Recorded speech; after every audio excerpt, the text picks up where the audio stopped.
ओम श्री ब्रजभानुसुताय विद्महे श्री कृष्ण प्रियाय धीमहि तन्नो राधा प्रचोदयात्। होली हिंदुस्तान के प्राचीन त्योहारों में से एक त्यौहार है। रंगों के इस त्यौहार में बच्चों से लेकर बुजुर्ग तक बिना किसी भेदभाव के हर्ष उल्लास के साथ होली खेलते हैं।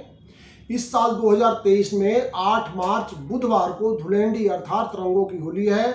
मैं आप सभी को रंगों के त्यौहार होली की बहुत बहुत शुभकामनाएं और बधाई देता हूं।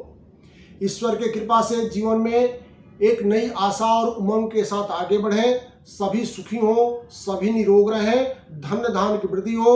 नमस्कार, मैं हूं आर्यन पांडे ज्योतिषाचार्य। अपने चैनल एस्ट्रो वेदांता पर आप सभी का स्वागत करता हूं और निवेदन करता हूं कि इस चैनल को सब्सक्राइब करें, वीडियो को लाइक और शेयर अवश्य करें।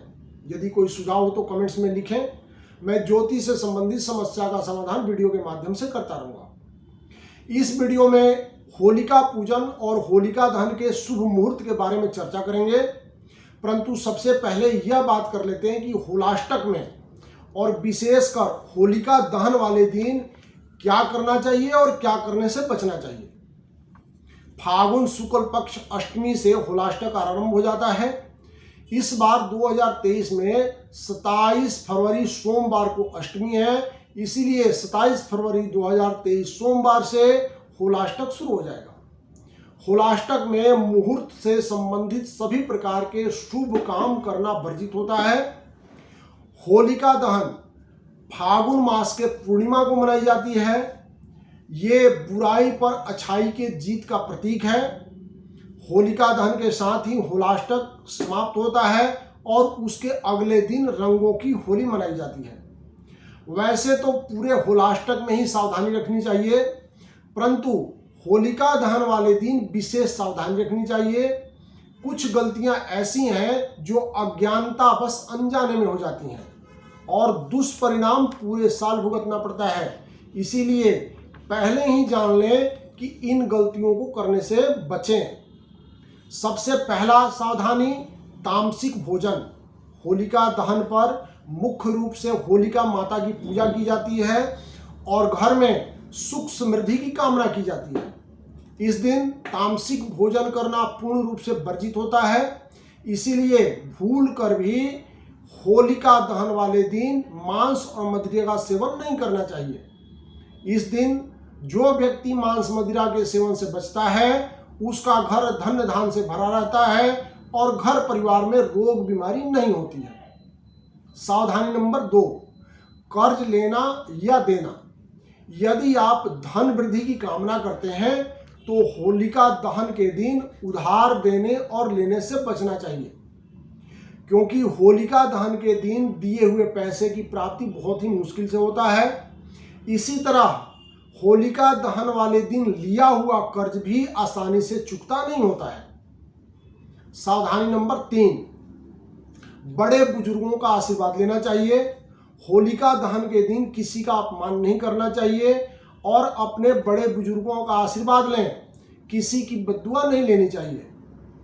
सावधानी नंबर 4, होलिका दहन के दिन जहां तक संभव हो अपने घर का शुद्ध भोजन करना चाहिए, बाहर के खाने से बचना चाहिए। इससे आपके ऊपर निगेटिव प्रभाव नहीं पड़ेगा।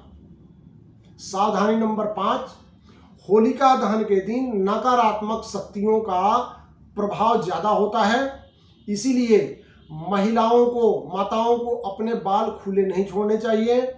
होलिका दहन के पूजन के समय भी बाल खुले नहीं छोड़ें, इससे नकारात्मक शक्तियों से बचाव होता है। सावधानी नंबर 6, होलिका दहन के दिन गर्भवती माताएं, उनको होलिका का परिक्रमा नहीं करनी चाहिए। ऐसा करना गर्भ में पल रहे शिशु के स्वास्थ्य के लिए अच्छा होता है। विशेष करके गर्भवती स्त्रियों का अग्नि की परिक्रमा करना बिल्कुल वर्जित होता है। सावधानी नंबर 7, नवविवाहित स्त्रियों को शादी के बाद पहली होली अपने मायके में करनी चाहिए। होलिका दहन के दिन उन्हें अपने ससुराल में नहीं रहना चाहिए। अगर किसी कारण से वो अपने ससुराल में है तो होलिका दहन के अग्नि को नहीं देखें, ये शुभ नहीं होता है। इसीलिए नवविवाहिता को होलिका दहन देखने से बचना चाहिए। उनका पूजन और परिक्रमा करना वर्जित होता है। सावधानी नंबर 8, होलिका दहन के दिन विवाद और कलह कलेश से बचना चाहिए। किसी से झगड़ा लड़ाई इत्यादि करके कलह कलेश नहीं करना चाहिए। होलाष्टक और होलिका दहन के दिन ये 8 सावधानियां रखने से पूरा साल सुख चैन से व्यतीत होता है। अब बात करते हैं होलिका पूजन के मुहूर्त के बारे में। ये 7 मार्च 2023 मंगलवार को है और इस दिन भद्रा इत्यादि कुछ नहीं है, इसलिए अपने सुविधा अनुसार शुभ मुहूर्त में आप होलिका का पूजन कर सकते हैं। होलिका पूजन के शुभ मुहूर्त की बात करें तो 7 मार्च मंगलवार के दिन 9:37 से दोपहर 1:58 तक लगातार चर, लाभ और अमृत काल की 3 चौघड़ियां हैं, जिसमें पूजन करना अत्यंत श्रेष्ठ होता है। इसके बाद शुभ की चौघड़ियां होगी जो दिन में 3:26 से 4:53 तक है, परंतु ये अंतिम चौघड़ियां राहु काल से व्याप्त है। अतः पूजन का श्रेष्ठ समय दिन के 9:37 से दोपहर के 1:58 तक ही रहेगा। होलिका दहन की बात करें तो होलिका पूजन उपरांत संध्या समय में होलिका दहन किया जाता है। 7 मार्च 2023 मंगलवार को दिल्ली में सूर्यास्त का समय है 6:21। अतः 6:21 के बाद होलिका दहन किया जा सकता है। चौघड़िया की बात करें तो लाभ की चौघड़िया शाम को 7:53 से शुरू होकर के रात्रि के 9:26 तक है। इसमें होलिका दहन करना श्रेष्ठ होगा और विशेष शुभ रहेगा। एक बार फिर सभी को होली की बहुत बहुत शुभकामनाएं और बधाई देता हूं। नमस्कार।